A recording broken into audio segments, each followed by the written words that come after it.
Eu fiz essa série de vídeos para explicar mais ou menos como funciona a astrologia e a minha visão da astrologia até aqui.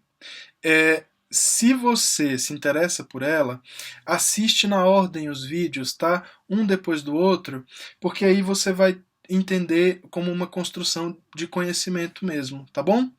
É isso, fica aqui meu abraço e vamos ao vídeo. Olá, meus amigos, tudo bem? Hoje a gente vai falar sobre arquétipos e lendas. Tadadadadadadadadam. Eu tô com a música da Beyoncé na cabeça. We're gonna fuck up the night. Enfim, vamos começar. Eu fiz umas digressões no último vídeo e eu vou fazer em vários, tá? Porque, assim, à medida que eu for lembrando, eu vou falando. A gente vai pegar mais pesado na questão simbólica da coisa hoje, né? Como vocês sabem, eu sou comunicólogo. Acho que eu falo isso no início de todo o vídeo, porque eu tô pensando em fazer assim, né? Colocar tipo uns bloquinhos antes e depois para facilitar a compreensão. Mas enfim, sendo comunicólogo, eu sou formado em comunicação e uma parte pesada da comunicação tem a ver com a semiologia, a semiótica, os símbolos, ícones, é, signos, enfim, tem muito tempo que eu vi essas coisas. Não, tô brincando. Mas vamos lá. Tem aquele esquema e a gente está falando de cultura, tá bom? Tá falando de comunicação, tá falando de cultura, tá falando de astrologia. Tem aquele esquema que é o seguinte: você, para comunicar com alguém, você precisa ir de A para B através de um meio com um código e uma mensagem, né? É tipo uma mensagem, é isso. A comunica para B através de um meio com código com mensagem. Basicamente isso. É, e aí a gente vai falar sobre o símbolo, né? Que é um pouco de cada coisa. Ele é um pouco meio, um pouco código, um pouco mensagem, ele é um pouco tudo. Não tem essa separação. Essa separação, inclusive, eu diria que ela está um pouco superada, sabe? Ela é puro didatismo. Mas, na real, o meio é a mensagem, já dizia McLuhan, né? Ou seja, é tudo uma coisa só, né? O ícone pode ser, potencialmente ele pode ser meio e o meio potencialmente pode ser ícone. Enfim, a gente pode discutir isso melhor? Pode. A gente vai discutir isso melhor? Não sei. Não sei. Mas enfim, o que que acontece? É, tem o Jung também, né? A gente precisa falar do Jung, não tem jeito. Vai falar do Jung. E o Jung é um dos que explica o símbolo melhor. E ele vai falar de arquétipo também, né? E aí a minha leitura do Jung, tá? Não é tipo, o Jung disse, isso é o correto, porque eu não sou psicólogo, tá? Não sou psicólogo. Mas, o que que acontece? Vamos lá. O símbolo, ele é uma coisa muito pura. Acho que é pura. Não sei se pura é um exato exemplo. Mas, por exemplo, vamos lá. Eu posso presentificar uma falta. Acho que isso é bom, né? Se eu falo em pedra, não necessariamente eu trouxe uma pedra, eu materializei uma pedra. Mas a ideia de pedra já está na sua mente. Mente também é outro conceito que a gente precisa trabalhar melhor, porque o behaviorismo vai me matar, né? Você fala, ai, a mente. Não tem mente, não existe. Não, tô brincando. Mas vamos lá. É, a gente materializa uma pedra em algum lugar da imaginação. A imaginação já é mais abstrato, já é mais interessante. Mas vamos lá. Eu não vou trazer a pedra para você, certo? Mas ela está em algum lugar. Ela está presente, mesmo estando faltando. Um símbolo é essa coisa que traz, presentifica uma série de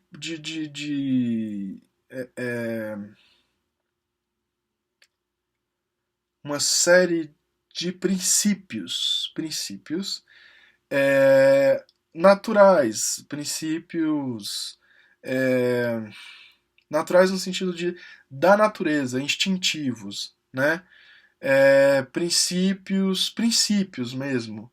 Nem sempre eles são instintivos. É difícil dizer o que é instinto e o que não é, né?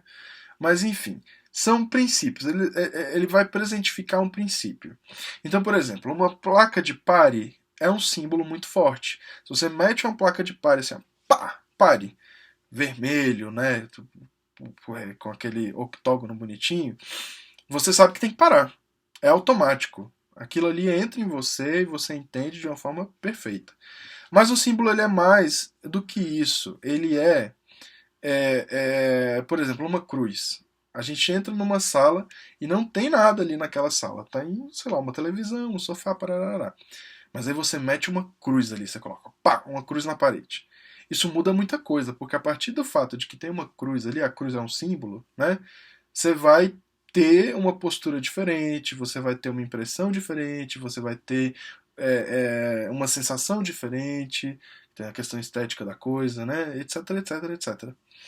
E os símbolos, eles podem ser palavras, eles podem ser desenhos, eles podem ser objetos, eles podem ser muita coisa mesmo. Eles podem ser uma postura, uma posição de mãos, uma dança, enfim, formas de se expressar, né? A gente vai ter o... eu esqueci o nome. É um canadense que ele vai falar sobre o frame e aí ele fala sobre as chaves, né? A teoria do frame. Eu esqueci o nome do sujeito. Mas enfim, ele vai falar sobre as chaves, que nada mais é do que um símbolo. Uma chave é um símbolo, né? Que é tipo assim, por exemplo, não sei se vocês entendem de notação musical, mas se você tem uma clave de sol, uma clave de fá, uma clave de dó, aquela clave que está no início vai definir o resto todo da partitura. O símbolo é meio que uma clave, e uma clave pode ser interpretada como uma chave, né? Então a chave, ela vai determinar o tom do resto todo, né? Então, se eu coloco uma cruz, a gente já tem um tom, é tipo, nossa, o cristianismo está presente aqui, né? E isso modifica o espaço, modifica a sua psique, modifica a sua postura, etc, etc. E daí a gente vai trabalhar basicamente com símbolos o tempo inteiro na vida, né? E o símbolo não nasce do nada, ele é cultural. A gente vai falar muito sobre cultura aqui, né? O que acontece? O símbolo e a mitologia, que pode não ser mitologia, pode ser real para algumas pessoas, né? Ele é.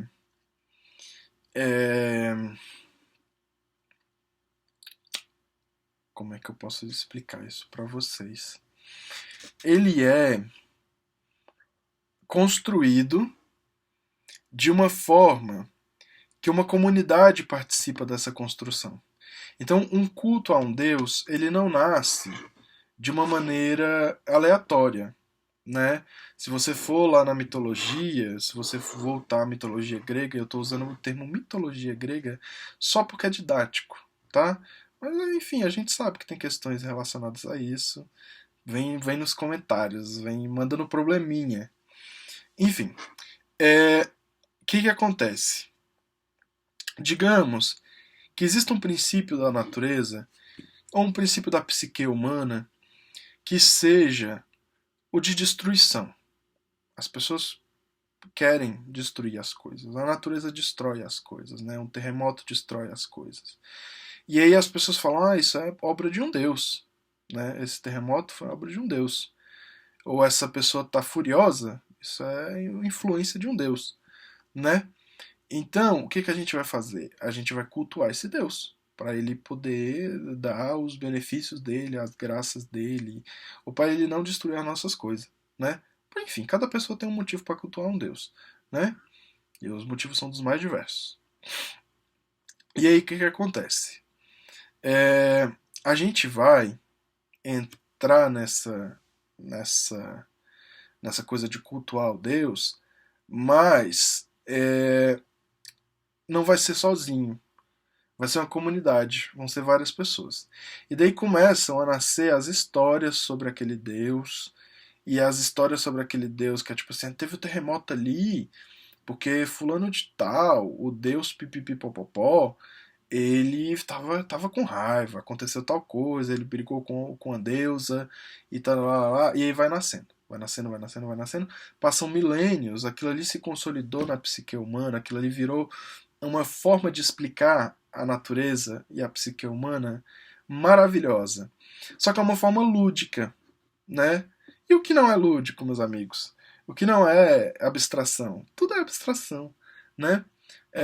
Mas enfim, é uma forma de interpretar a realidade, né?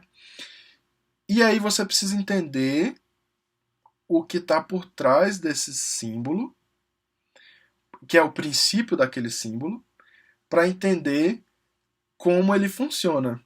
Que é tipo assim: se eu te der caracteres japoneses, hiragana, katakana, kanji, kanji não é um caractere japonês, mas enfim.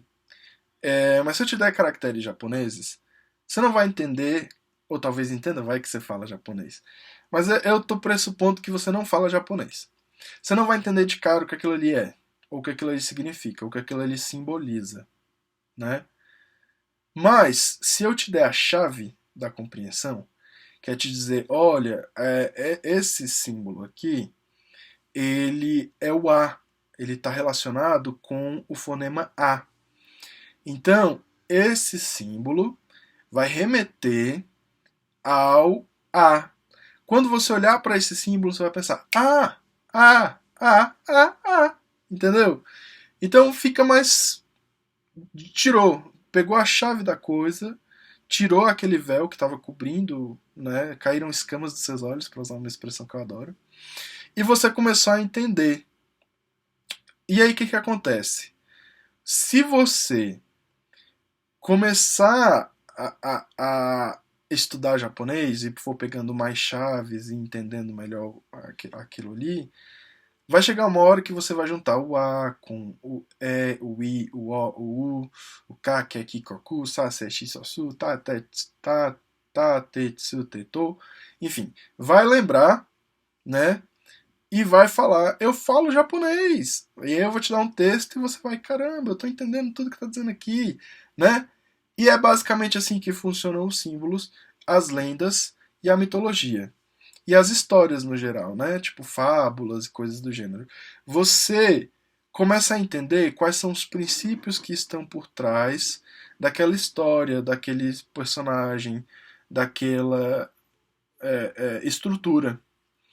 E esses símbolos, eles vão te dar um caminho, uma dica, uma pista sobre você mesmo, sobre como você age, por que você age, quais são os princípios que estão trabalhando imageticamente dentro de você, né? Imaginativamente, etc, etc. Porque o que acontece? Quando as pessoas constroem lendas e histórias de uma maneira coletiva, essas lendas e histórias elas representam não só o indivíduo, mas a comunidade. E não só a comunidade e o indivíduo, mas a própria natureza do ambiente que circunda essas pessoas. Então, é muito forte. É muito forte.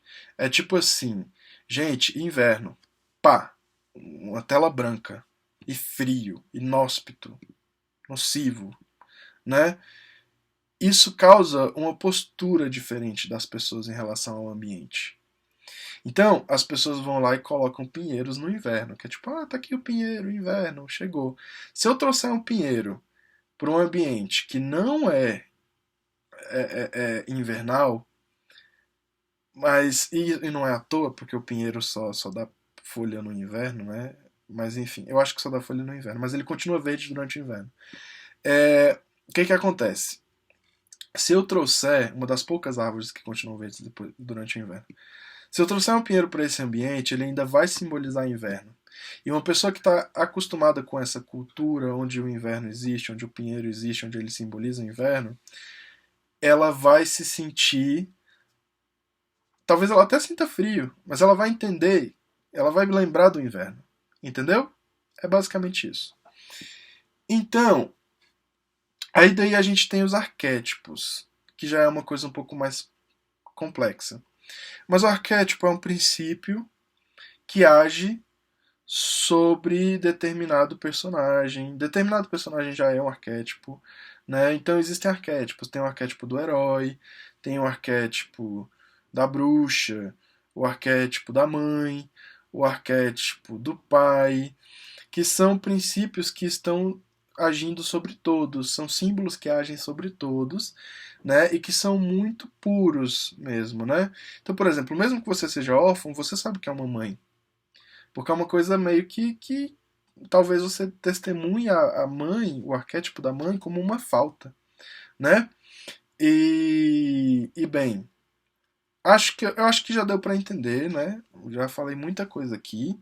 E aí o que, que a gente precisa entender as histórias que as pessoas contam sobre o céu, sobre as constelações, não são é, não são à toa, não são triviais. A gente precisa ter olhos para ver, ouvidos para ouvir e começar a entender e interpretar essas coisas. E é isso que a astrologia vai fazer também, entendeu?